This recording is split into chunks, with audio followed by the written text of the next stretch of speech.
Hi, this is Hobie Sears, and we are here with another Hobie's How-To. Today on the Vivid E95, we're going to talk about setting up DICOM. So let's get started. First thing we're going to do is come into the touchscreen and press the More button, and then Utility, and then Configuration or Config. The system will come up, and we want to go ahead and select the TCP/IP page on the connectivity page. First thing we're going to do is come down to Network Settings, and this is going to be for setting up the system's IP address. So we're going to come down here and click Network Settings. That's going to bring us into a Windows looking box, and truly it is Windows. We are going to double click on this icon, and that's going to bring up another box, which is the Local Area Connection box. We're going to click Properties. And then on the next page, we're going to click TCP/IP-4. Click that and select Properties there again. This is just like setting up any computer that you have done most likely many times in your career. The next thing we're going to do is enter an IP address. Now in this case, I have already entered the IP addresses on this machine. But we entered an IP address as 192.168.25.25, and that's the IP address of this machine, so it can communicate with our little PAX program we have running off to the side. So just to show you that, once you're done there, you would click OK, and then close this box, close the next box, and close this box as well. Now, the next thing that we would do right after that is we would come down here and click Save Settings, which we can do. But I've already done that. And at that point, you do need to reboot the unit, which we have already done as well, just to save a little bit of time.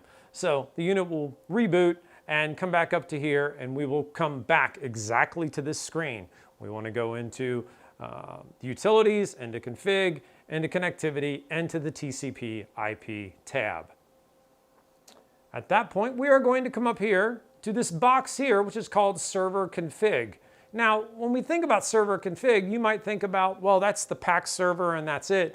But really, in this particular case, we're thinking about all the devices, including this machine, what it's sending to, work list it's pulling from, all the devices that we're going to have in the whole DICOM setup. We need to think about those and enter those right now. So currently, we've got the 3 standard from GE, their EchoPack, their generic DICOM server, their generic HL7. We're going to leave all of those alone. I have entered our PAX destination, and I'm going to click on that and click Modify just to show you all, as to which I've named it PAX. That is the common name. That is not the AE title. That's the common name. That's going to be the name that the sonographers know it by. And so it's important that you use something that they're expecting and something that is consistent across all of the ultrasound systems in their department if they have more than one. So this is the IP address of that server, 192.168.25.110. And if I entered that, we could press check. And you can see there that I get a green check mark. Now that means basically that we've done a network ping to that device, to that computer. We have network pinged it. This has nothing really to do with DICOM at this point. It's all happening just at the computer network level, but it does show that we have a communication to that particular PC. So I'm going to go ahead and just click OK.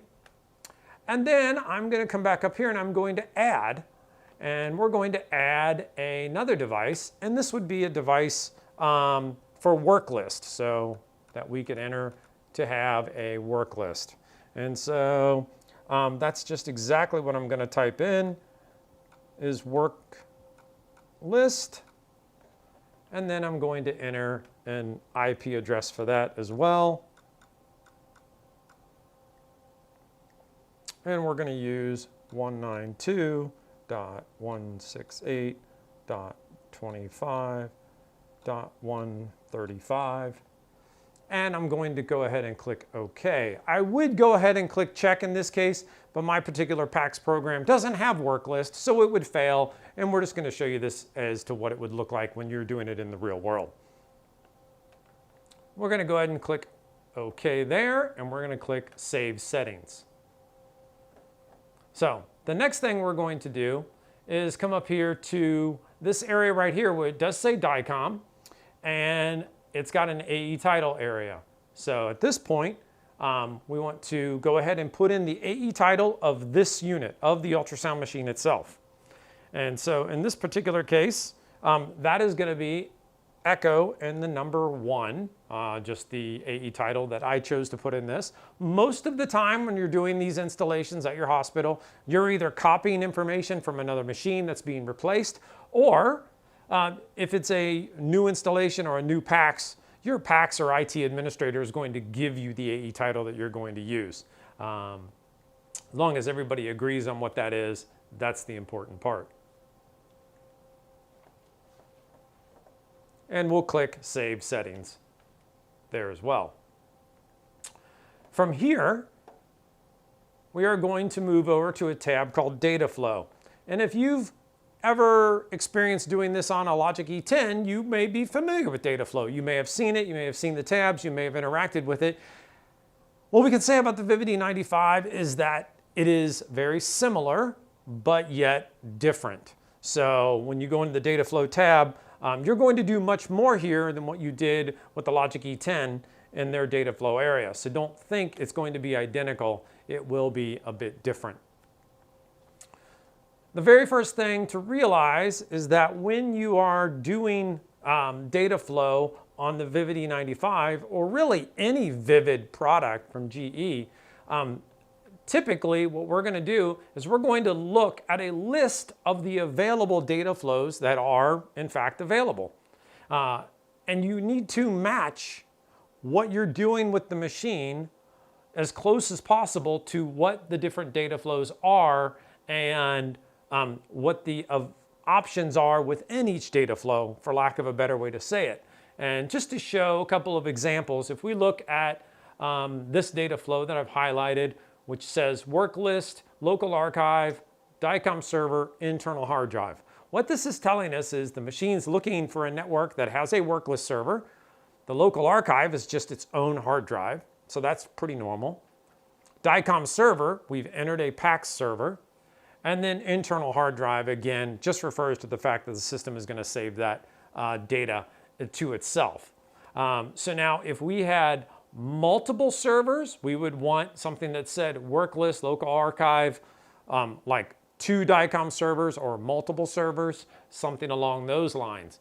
If it was just going to be a DICOM server and no work list, we would come down here to this one where it says local archive, internal hard drive, DICOM server, but there's no mention of work list.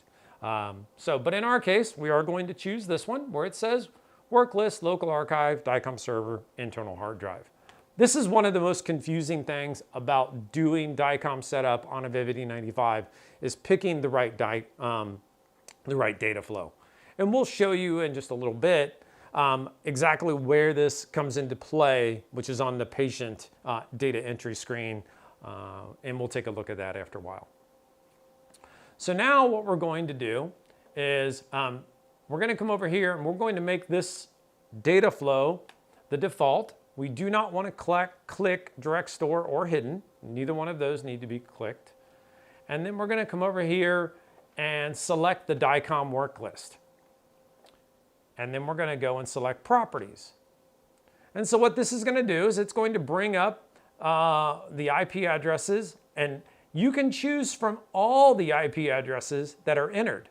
So you don't want to just necessarily pick what the machine picks to be there. You want to be sure you're picking the actual IP address that you had entered on the TCP/IP screen so that we, in fact, are going to set up the correct device. This device is already named work list, and we're going to go ahead and leave it there. And AE title, I will go ahead and just re-enter that with an AE title of WRK LST. Port number is 104. Quite often we do see that work list systems have a different port number, but that's fine. 104 is valid. And we're going to go ahead and just click OK. Well, actually, we're going to take a step back. We're going to click this box that says Search Criteria. And under Search Criteria, what we're going to do is select, based on what do we want it to search the work list server for. Is it the accession number like is currently picked, or are we going to pick modality, which is pretty normal, and then the value of that would be ultrasound, and so we can do that as well. There's quite a few different search tags that can be used on the GE products. You just have to find the one that best fits. So we'll do that, and we're going to click OK. So the search criteria being met and set up, we are now just going to go ahead and click OK here. And that makes the DICOM work list all set up and ready to go. The next place we are going to go is right here to DICOM storage. And we're going to come over here to properties again and click that. And you can see here, again, we have the pull down list of all of the IP addresses. And we're going to pick our PACS IP address. And in this case, we're pretty much verifying what is there. And the first thing is the common name is PACS. The AE title of this server is Probo. We named it after ourselves today. And the port number is 104. We come down to the next box, which is image settings. Max frame rate is full. That's very normal. Compression, JPEG, and quality 95. Those are just very typical values for what we see at hospitals all over the country. So very safe, not compressing the image or the clips too much. And then we move on. Raw data settings, I want to click this box just to show you all. Raw data is basically the idea that we are going to capture the actual raw ultrasound data along with the images and send that over to your PACS system. What that's going to do is it's going to make the case size really, really large. And for no reason for most people, this is the kind of thing that institutions that are doing research and that kind of stuff may need, not necessary in just a standard hospital situation. So we'll close the raw data settings box, making sure nothing is checked. We do have allow multi-frame. This basically means that not only will we store just static images, but we will store clips that are defined based on number of seconds, or could be defined based on number of heartbeats being triggered off of the ECG. Last, down in the box, we have DICOM SR settings, and very typically we are clicking Allow SR. And what SR stands for is structured reporting. Within the patient study, as the sonographers are doing their study, they are doing dozens upon dozens of measurements, especially in the heart. And all of those measurements end up going into a report package on the ultrasound system. What the system has the ability to do is take that report package and add it on at the end of the study when it sends it to PACS. And it adds a file onto the end of that the PACS system can then take and grab all of the data off of all of those measurements and send that directly to a report that is then viewable on the PACS monitor screens by the doctors and sonographers and so on and so forth. Very useful tool. Every site that I go to that's of any size outside of maybe a single office has structured reporting. Some of the other things that may come into structured reporting are not as normal. Might be things you have to play around with, such as no images, which means the structured reporting would be sent separately or might be going to its own server. It's not super common these days, but it still does occur. You might have to set up a device just for that. Reopen per image. This is something we don't see very often. Basically what this means is if we check this box, every time a sonographer hits image store, the system would immediately send that over to the PACS system. So it would immediately go out and send it across the network. This is uncommonly rare. It does not happen very often. So most of the time you're not going to check that box, but that's what it does stand for. So within that, we are going to close the PACS box. Okay, so now that we have our work list and our PACS server entered into the system and everything's ready to go, we need to go back out of the configuration utility screens and go to the patient ID screen to be sure that this work list is either picked or coming up. Now, if you do this without rebooting the system, you might actually have to pick this. If you reboot the system, it should default to it because we've picked it as the default data flow that we're going to use. So I'm going to exit out of config by hitting just the 2D button, and that gets me back into the 2D imaging. Then I'm going to go patient. And as we come up into the patient ID screen, you can see down here that it does say DICOM, and we want to pick the one that we just used. And so we're going to grab that. And now we are functioning in the correct data field. And you can actually see the remote query failed. As we mentioned, we don't actually have a work list server, but the machine's already trying to reach out and talk to that work list server. And that's exactly what we would want to see. So there's your data flow, your default. It should come up every time the system is rebooted from this point on.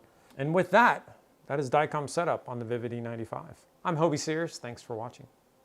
Hi, this is Hobie Sears, Director of Training Field Service for Pro Biomedical. We offer a variety of training classes throughout the year at our Tampa facility, all taught by Pro Bio engineers who are the most experienced in the industry. Please check out our website at probiomedical.com for classes and dates.